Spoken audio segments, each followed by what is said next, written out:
সুপ্রিয় দর্শক, আসসালামু আলাইকুম। আপনাদের সবাইকে স্বাগত জানাচ্ছি এখনকার আলোচনা। আপনাদের সঙ্গে আছি আমি সিরাজুল ইসলাম। দর্শক, অনেকগুলো গুরুত্বপূর্ণ খবর আছে। একটা খবর হচ্ছে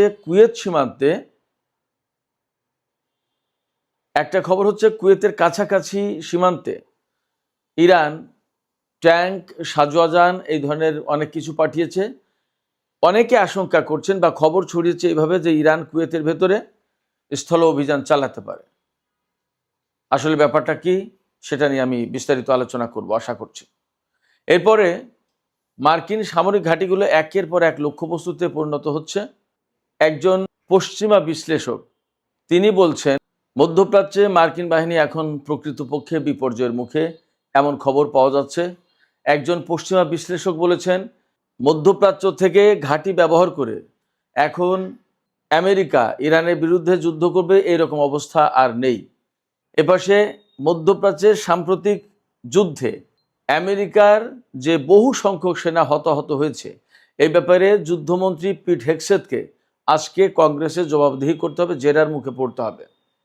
পরিস্থিতি অনেক জটিল। এদিকে ইরাকের অভ্যন্তরে উত্তরাঞ্চলে একটা গোপন ঘাঁটি ধ্বংস করেছে, মার্কিন গোপন ঘাঁটি ধ্বংস করেছে ইরান।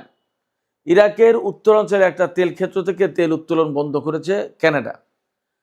মধ্যপ্রাচ্যের যে সার্বিক সিচুয়েশন এবং হরমুজ প্রণালী আর বাবাল মানদেব প্রণালীতে ইয়েমেনিদের অবরোধ, সমস্ত সব কিছু মিলে নতুন করে তেলের দাম কিন্তু আবার বেড়ে গেছে। প্রতি ব্যারেল ব্রেন্ট ক্রুড বিক্রি হচ্ছে $90.85, অর্থাৎ $90.85।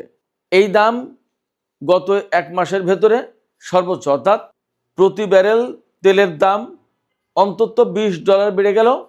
এই যে যুদ্ধবিরতি হয়েছিল গত 17 এপ্রিল, তারপরে এই এক মাসের ভেতরে আবার প্রতি ব্যারেল তেলের দাম এখন $20 বেড়ে গেল।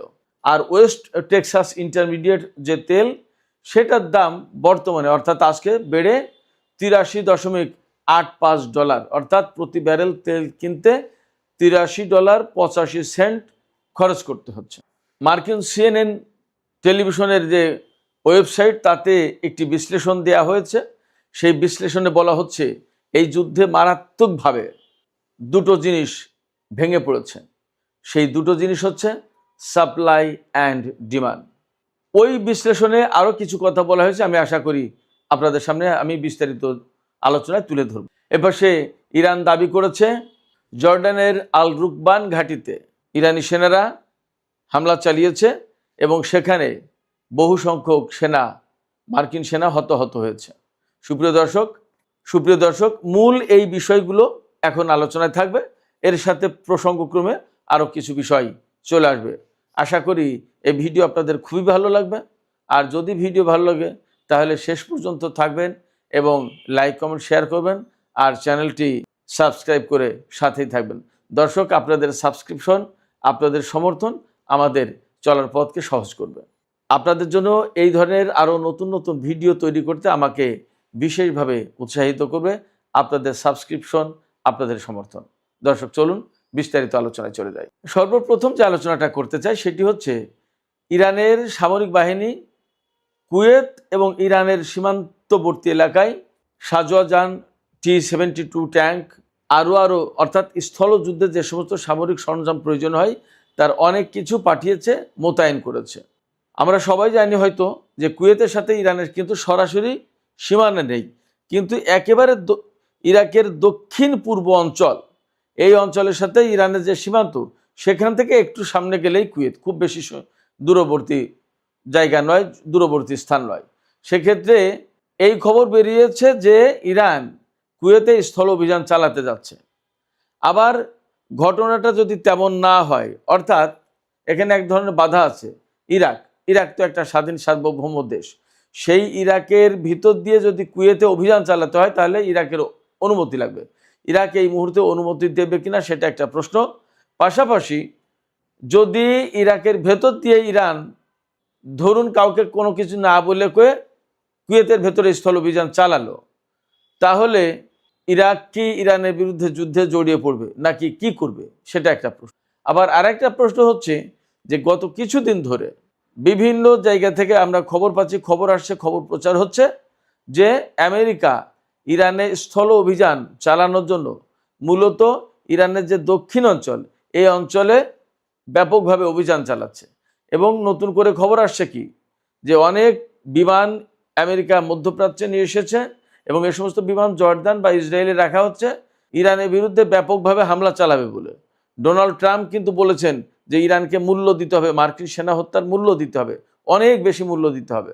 তো এই সমস্ত সব জায়গা থেকে দেখা যায় যে কুয়েত থেকে বা দক্ষিণ অঞ্চল থেকে, ইরানের দক্ষিণ পশ্চিম অঞ্চল থেকে যদি আমেরিকা স্থল অভিযান শুরু করে, তাহলে হয়তো ফ্রন্ট লাইনে সেই যুদ্ধ মোকাবেলার জন্য ইরান আগে ভাগেই তার সামরিক সরঞ্জাম রসদ সব পাঠিয়ে দিল। হয়তোবা ইরানের কাছে গোয়েন্দা তথ্য আছে যে আমেরিকা কুয়েত থেকেই ইরাকের ভেতর দিয়ে অভিযান শুরু করতে পারে। সেক্ষেত্রে ইরান আগে ভাগে প্রস্তুতিমূলক ব্যবস্থা নিয়ে রাখলো। তার মানে এই সামরিক সরঞ্জাম এবং সেনা মোতায়েন স্থল অভিযানের জন্য বা স্থল অভিযান ঠেকানোর জন্য, যেটাই হোক, ইরান যে মোতায়েন করলো, এর মধ্য দিয়ে অনেকগুলো চাপ সৃষ্টি হবে। প্রথম চাপ সৃষ্টি হবে মার্কিন সেনাদের উপরে, দ্বিতীয় চাপ সৃষ্টি হবে ইরাকের উপরে, তৃতীয় চাপ সৃষ্টি হবে কুয়েতের সরকার এবং জনগণের উপরে। এই ঘটনাটা অনেকগুলো প্রভাব ফেলবে, অর্থাৎ ইরানের এই যে সামরিক বাহিনী পাঠানো কুয়েত ইরাক সীমান্তে, এটার প্রভাব অনেক ক্ষেত্রে অনেকভাবে পড়বে। শুধু তাই না, ইরাকে বিরাট একটা সংখ্যা ইরানপন্থী বিপ্লবী বাহিনী আছে, বিপ্লবী বা প্রতিরোধকামী যোদ্ধা গোষ্ঠী আছে। এমন কথা আজকাল শোনা যাচ্ছে যে ইরাকের এই প্রতিরোধকামী যোদ্ধারাও কুয়েতের ভেতরে অভিযান চালাতে পারে মার্কিন সেনাদের বিরুদ্ধে।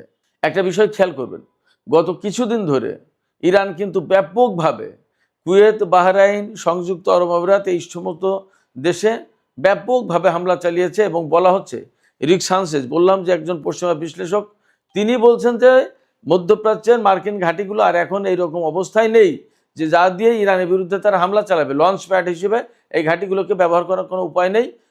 এই সমস্ত ঘাঁটিতে মার্কিন যে সমস্ত সেনা আছে তারা ভীষণ নিরাপত্তাহীনতা এবং অনেক জায়গায় ঘাঁটি অ্যাবান্ডন, অর্থাৎ বাতিল ঘোষণা, ছেড়ে দিয়েছে, পরিত্যক্ত ঘোষণা করেছে, এমন অবস্থা। গত কয়েকদিন ধরে ইরান কুয়েতের উপর ব্যাপক হামলা চালিয়েছে। বিশেষ করে গত রাতে তো ইরানি সামরিক বাহিনী IRGC তারা মার্কিন সেনাদের জন্য ব্ল্যাক নাইট ঘোষণা করেছে। সেক্ষেত্রে এত বেশি হামলা চালিয়েছে এবং এখানে radar system, early warning system, তারপরে jamming system, electronic warfare system, ক্ষেপণাস্ত্র প্রতিরক্ষা ব্যবস্থা, তারপরে লজিস্টিক হাব। কুয়েত কিন্তু লজিস্টিক্স হাব, এখান থেকে রসদ, সেনাদের বহু কিছু সাপ্লাই এখান থেকে দেয়া হয়। সেই কুয়েতের উপর যখন এইরকম হামলা চালিয়েছে, তার মানে এখন ইরান একদম গ্রাউন্ড তৈরি করে ফেলেছে। মেবি কুয়েতের উপর ইরান স্থল অভিযান চালাতে পারে, অথবা ইরাকের প্রতিরোধকামী যোদ্ধারা শুরু করতে পারে মার্কিন বিরোধী অভিযান। তার মানে পরিস্থিতি দাঁড়াচ্ছে মধ্যপ্রাচ্যে আমেরিকা থাকতে পারবে কিনা, মার্কিন সামরিক ঘাঁটিগুলো থাকবে কিনা, মার্কিন সেনারা মোতায়েন এখানে থাকবে কিনা, সেই প্রশ্নেরই মীমাংসা হতে যাচ্ছে মনে হচ্ছে। যা এদিকে ইরাকের গভীর অভ্যন্তরে উত্তর পশ্চিম এলাকায় একটা গোপন মার্কিন সামরিক ঘাঁটিতে হামলা চালিয়েছে ইরান এবং ঘাঁটিটা ব্যাপকভাবে ধ্বংস করে দিয়েছে, ক্ষতি করেছে। আর আমরা তো ইরাকের উত্তর পূর্বাঞ্চলীয় এলাকা, যেটা এরবিল, সুলাইমানিয়া, এই সমস্ত এলাকায় কুর্দি ঘাঁটি, মার্কিন অবস্থান, এই সমস্ত জায়গায় গত কয়েকদিন ধরে ইরান সেখানেও বড় রকমের হামলা চালিয়েছে দফায় দফায়। তার মানে মোটামুটিভাবে আমরা যা দেখছি তাতে একদম ইরাকের উত্তর পূর্বাঞ্চল থেকে শুরু করে সিরিয়া, কুয়েত, জর্ডান, এপাশে বাহরাইন, সংযুক্ত আরব আমিরাত, কাতার, সৌদি আরব, এ পুরো এলাকা একেবারে মার্কিন সামরিক বাহিনীর জন্য অনিরাপত্ত করে তুললই। মার্কিন ঘাঁটিগুলোকে একদম তছনছ করে দেওয়ার চেষ্টা করেছে। আমার কাছে মনে হচ্ছে ইরান একেবারে চূড়ান্তভাবে আমেরিকার বিরুদ্ধে অভিযান চালাতে যাচ্ছে। হতে পারে দেশে দেশে স্থল অভিযান শুরু করবে। যদি তাই হয়, তাহলে এই প্রশ্নের অবশ্যই এখানেই মীমাংসা হবে যে মধ্যপ্রাচ্যে মার্কিন সামরিক ঘাঁটি, মার্কিন সেনা এগুলো থাকবে কিনা। ইরান কিন্তু গতকাল বলেছে যে এই অঞ্চল আমেরিকার না, অতএব এই অঞ্চলে আমেরিকার সেনারা থাকতে পারবে না। যতক্ষণ পর্যন্ত এই অঞ্চল মুক্ত না হচ্ছে ততক্ষণ পর্যন্ত তারা লড়াই চালিয়ে যাবে। ইরাকের অবস্থা আসলে যথেষ্টই জটিল। ইরান সেখানে ব্যাপকভাবে দফায় দফায় হামলা চালাচ্ছে। এই প্রেক্ষাপটে ইরাকের উত্তর অঞ্চল থেকে, কুর্দি অঞ্চল থেকে সম্ভবত, ওই অঞ্চলের তেল বেশি, কিন্তু ওই অঞ্চল থেকে কানাডা একটি তেল ক্ষেত্র থেকে তেল উত্তোলন বন্ধ ঘোষণা করেছে। তার মানে তেলের বাজারে, তেলের সাপ্লাইয়ে নতুন করে আর এক রকমের চাপ সৃষ্টি হলো। এর চেয়েও বড় কথা হচ্ছে, তেল তুললেও অনেক ক্ষেত্রেই তেল সরবরাহ করা যাচ্ছে না, আন্তর্জাতিক বাজারে পাঠানো যাচ্ছে না। হরমুজ পণ্যের সংকট, এপাশে নতুন করে ইয়েমেনের হুতি আন্দোলনের যোদ্ধারা বা হুতি সমর্থিত সরকারের সেনাবাহিনী বাবাল মান্দেব প্রণালীতে সৌদি আরবের বিরুদ্ধে নৌ অবরোধ ঘোষণা করেছে, যার প্রেক্ষাপটে সৌদি আরব হরমুজ প্রণালী বাদ দিয়ে বাবাল মান্দেব প্রণালী দিয়ে বা লোহিত সাগর দিয়ে যে সমস্ত তেল বিভিন্ন দেশে পাঠাচ্ছিল সেইগুলো এখন বন্ধ হয়ে গেল। তাতে তেলের দাম বেড়ে গেছে। ডোনাল্ড ট্রাম্প অবশ্য গতকাল এক ধরনের কৌশলের আশ্রয় নিয়েছিল এবং এই জন্য যুদ্ধবিরতির একটা ফ্লো ছড়িয়ে দেওয়া হয়েছিল যে ইরানের সাথে আমরা আবার আলোচনায় যাচ্ছি, 10 দিনের যুদ্ধবিরতি ইত্যাদি ইত্যাদি। এগুলো পজিটিভ কথা। তো এই পজিটিভ কথা বলার পরে আন্তর্জাতিক বাজারে তেলের দাম প্রায় $1 মতো কমে এসেছিল। এখন আবার সেটা বেড়ে নতুন করে এখন গত 1 মাসের মধ্যে তেলের দাম সর্বোচ্চ পর্যায়ে পৌঁছেছে। আমি আগেই বলেছি, তেলের দাম ব্রেন্ট ক্রুড প্রতি ব্যারেল তেলের দাম হচ্ছে এখন $90.85, আর ওয়েস্ট টেক্সাস ইন্টারমিডিয়েট যেটা, সেটার দাম হচ্ছে $83.97, অর্থাৎ $83.97, মানে $84 বলাই যায়। এদিকে আমেরিকার এই যে নাজুক অবস্থা তৈরি হয়েছে মধ্যপ্রাচ্যে, তাদের ঘাঁটি থাকবে কিনা, মার্কিন সেনা আসলে এখানে থাকতে পারবে কিনা, এরকম একটা প্রশ্ন যখন তৈরি হয়েছে এবং ইরান যখন একের পর এক হামলা চালাচ্ছে, ইরান তো নতুন করে ঘোষণা করলো যে জর্ডানের রুকবান সামরিক ঘাঁটিতে হামলা চালিয়েছে এবং সেখানে বেশ কিছু সেনা হতাহত হয়েছে। এই অবস্থায় মার্কিন প্রশাসন কিন্তু স্বীকার করতে চাচ্ছে না তাদের সেনা কতজন হতাহত হয়েছে। মাত্র 4 জনের কথা বলছে, যে এই কয়েকজন নিহত হয়েছে আর অল্প কয়েকজন আহত হয়েছে, এরকম কথা বলা হচ্ছে। কিন্তু সিএনএনের একটা রিপোর্টে দেখলাম যে 100 মতো সেনা আহত হয়েছে এই গত কয়েকদিনের যুদ্ধে, গত 9 জুলাই থেকে যুদ্ধে এই পর্যন্ত। তাতে কেন এত সেনা আহত হলো, কি ব্যাপার, যুদ্ধের পরিস্থিতি কি এবং যুদ্ধ কেন পরিচালনা করা হচ্ছে, আর দরকারটা কি, যুদ্ধ কেন বন্ধ করা হবে না, এই সমস্ত নিয়ে প্রচণ্ড রকমের জেরার মুখে পড়তে যাচ্ছে আজকেই মার্কিন যুদ্ধমন্ত্রী পিট হেগসেথ। কংগ্রেসে তাকে তলব করা হয়েছে, তাকে জেরা করবে কংগ্রেসম্যানরা। এই যে আমি আগেই বললাম যে কেন যুদ্ধ নতুন করে শুরু করা হলো, কেন যুদ্ধ বন্ধ করা হবে না, কেন এই যুদ্ধ শুরু করা হয়েছে আগে, এই যুদ্ধের এত ব্যয় হচ্ছে কেন, যদি এইরকম সংকট তৈরি হয় তাহলে সমঝোতা হলো, তারপর আবার নতুন করে যুদ্ধ করা হলো কেন, সংকটটা কোথায়, অসুবিধা কোথায়, এবং আমরা পারছি না কেন, আমেরিকা পারছে না কেন ইরানের সাথে। এ সমস্ত অনেক প্রশ্নের জবাব দিতে হবে এবং আজকে মানে একেবারে ভাজা ভাজা হবে পিট হেগসেথ মার্কিন কংগ্রেসে, এটা বোঝা যাচ্ছে, ছেড়ে দেবে না। এবং এখানে ডেমোক্র্যাটরা অত্যন্ত মারমুখী অবস্থানে চলে গেছে। শুধু তাই না, রিপাবলিকান অনেক কংগ্রেসম্যানও পিট হেগসেথের বিরুদ্ধে, ডোনাল্ড ট্রাম্পের এই সিদ্ধান্তের বিরুদ্ধে। যে পরিমাণে আমেরিকা ক্ষয়ক্ষতির মুখে পড়েছে এবং সারা বিশ্বে তাদের যে প্রভাব বানচাল হয়ে গেছে, নষ্ট হয়ে গেছে, এটা কোটি কোটি ডলার খরচ করেও ফেরত পাওয়া যাবে না। অতএব আমেরিকা এই যে ক্ষতির মুখে পড়লো, এই ক্ষতির পেছনে সবচেয়ে বড় কারণ যারা, ডোনাল্ড ট্রাম্প, পিট হেগসেথ এবং মার্কো রুবিও। কেন তারা এই যুদ্ধ শুরু করলো, এই যুদ্ধ চালাচ্ছে, এবং কেন তারা এই যুদ্ধ শুরু করলো, এই যুদ্ধ চালাচ্ছে, এবং এই যুদ্ধ তো বেসিক্যালি আমেরিকানরাই বলছে, নেতানিয়াহুর কারণে কি প্রয়োজন এই যুদ্ধ চালানোর। এই সমস্ত কৈফিয়ত আজকে তাকে দিতে হবে, পিট হেগসেথকে দিতে হবে কংগ্রেসম্যানদের কাছে। ওয়াশিংটন পোস্ট জানিয়েছে এই পর্যন্ত ইরান যুদ্ধ শুরুর পর থেকে আমেরিকার অন্তত 18 জন সেনা নিহত হয়েছে। মার্কিন সরকার কিন্তু একথা স্বীকার করতে যাচ্ছে না। আর বাস্তব কথা হচ্ছে, মার্কিন গণমাধ্যমগুলো তো সব স্বীকার করবেও না, কারণ আমেরিকার প্রভাব প্রতিপত্তি নষ্ট হয়ে গেলে এই সমস্ত গণমাধ্যমেরও তো ভবিষ্যৎ নষ্ট হবে। এই জন্য এই সমস্ত গণমাধ্যম পুরোপুরি খবর দেয় না। তারা 18 জনের কথা বলছে, কিন্তু ইরান বলছে অনেক বেশি সেনা নিহত হয়েছে তাদের কাছে, আর আহত তো অনেক। তো সেক্ষেত্রে আমেরিকা সত্যিই মধ্যপ্রাচ্যে এই হুমকির মুখে, এই ঝুঁকির মুখে, এই প্রশ্নের মুখে যে আমেরিকা মধ্যপ্রাচ্যে আর থাকতে পারবে কিনা। এদিকে আর একটা ছোট্ট খবর দিয়ে আমি এখনকার আলোচনা শেষ করি। গত রাতে বাহরাইনে ইরান যে হামলা চালিয়েছে, তাতে অ্যামাজনের হেডকোয়ার্টারে হামলা হয়েছে। সেই অ্যামাজনের হেডকোয়ার্টারে হামলা হওয়ার গুরুত্বটা কি, মানে কি হয়েছে তাতে, অ্যামাজনের হেডকোয়ার্টারে হামলা হওয়ার মধ্য দিয়ে যা ঘটেছে সেটা হচ্ছে অ্যামাজনের ডেটা স্টেশনে হামলা হওয়ার কারণে পারস্য উপসাগরীয় দেশগুলোর যে টেলিকম নেটওয়ার্ক এই ডেটা সেন্টারের মাধ্যমে পরিচালিত হয়। ডেইলি ক্লাউড ডাটা এবং পারস্য উপসাগরীয় দেশগুলোর গুরুত্বপূর্ণ ব্যাংকিং নেটওয়ার্ক এই অ্যামাজন সেন্টার। ফলে এখানে হামলা হওয়া মানে মধ্যপ্রাচ্যের অনেক কিছু ওলটপালট হয়ে যাওয়া। সুপ্রিয় দর্শক, আমি আলোচনা একদম শেষ পর্যায়ে নিয়ে এসেছি, আলোচনা শেষ করব। তবে শেষের আগে একটু বিশ্লেষণ করি এই যে মধ্যপ্রাচ্যে আমেরিকার যে পরিস্থিতি দাঁড়িয়েছে তাতে এই অবস্থা যে এখন সম্ভবত তাদেরকে মধ্যপ্রাচ্য ছেড়ে চলে যেতে হবে। তারা যতই চেষ্টা করুক সম্ভবত ইরানের সাথে মনে হয় আর খুব সুবিধা করতে পারবে না যুদ্ধে।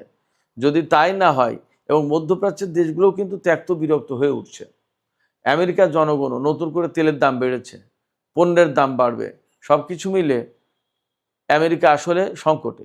এবং এই সংকটে পড়েই একবার যুদ্ধবিরতির কথা বলছে, আবার বলছে চুক্তির জন্য পাগল আমেরিকা, আবার বলছে ইরানকে চড়া মূল্য দিতে হবে, আবার নতুন করে বিমান আনছে, সেনা আনছে, যুদ্ধের প্রস্তুতি নিচ্ছে।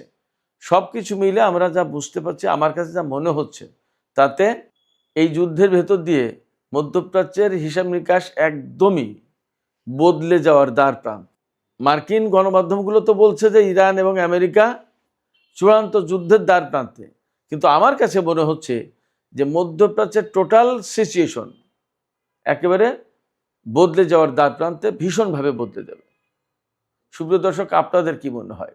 পরিস্থিতি যা, তাতে কি মনে হচ্ছে যে আমেরিকা এই অঞ্চলে তার ঘাঁটিগুলো ধরে রাখতে পারবে, নাকি মনে হচ্ছে যে আসলে মধ্যপ্রাচ্যের সমস্ত সমীকরণ বদলে যাচ্ছে এবং মার্কিন সেনারা সম্ভবত মধ্যপ্রাচ্য থেকে চলে যেতে বাধ্য হবে? আপনাদের কি মনে হচ্ছে? আপনারা কমেন্টে আপনাদের মতামত জানাতে পারেন।